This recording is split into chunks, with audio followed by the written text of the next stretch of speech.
ಮೂಡಿಗೆರೆ ತಾಲೂಕಿನ ದಾರದಹಳ್ಳಿ ಸರ್ಕಾರಿ ಹಿರಿಯ ಪ್ರಾಥಮಿಕ ಶಾಲೆಯಲ್ಲಿ ಶತಮಾನೋತ್ಸವ ಕಾರ್ಯಕ್ರಮವನ್ನು ಮಾರ್ಚ್ 1ರಂದು ಹಮ್ಮಿಕೊಳ್ಳಲಾಗಿದೆ ಎಂದು ಶತಮಾನೋತ್ಸವ ಸಮಿತಿ ಗೌರವಾಧ್ಯಕ್ಷ ಡಿ.ಬಿ. ಜಯಪ್ರಕಾಶ್ ಹೇಳಿದರು.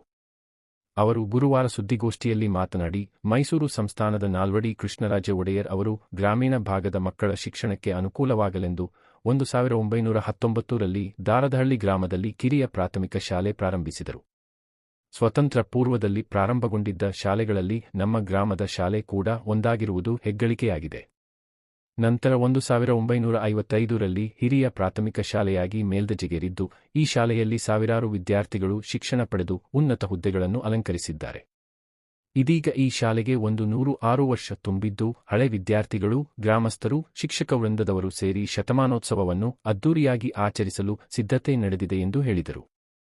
ಗೋಷ್ಠಿಯಲ್ಲಿ ಎಸ್ಡಿಎಂಸಿ ಅಧ್ಯಕ್ಷ ಕೆ.ಎಸ್. ರಮೇಶ್, ದಾರದಹಳ್ಳಿ ಪ್ರಾಥಮಿಕ ಕೃಷಿ ಪತ್ತಿನ ಸಹಕಾರ ಸಂಘದ ಅಧ್ಯಕ್ಷ ಕೆ.ಎಂ. ಸಿದ್ದೇಶ್, ಪ್ರಚಾರ ಸಮಿತಿ ಅಧ್ಯಕ್ಷ ಗಣೇಶ್ ಮಗ್ಗಲಮಕ್ಕಿ ಉಪಸ್ಥಿತರಿದ್ದರು.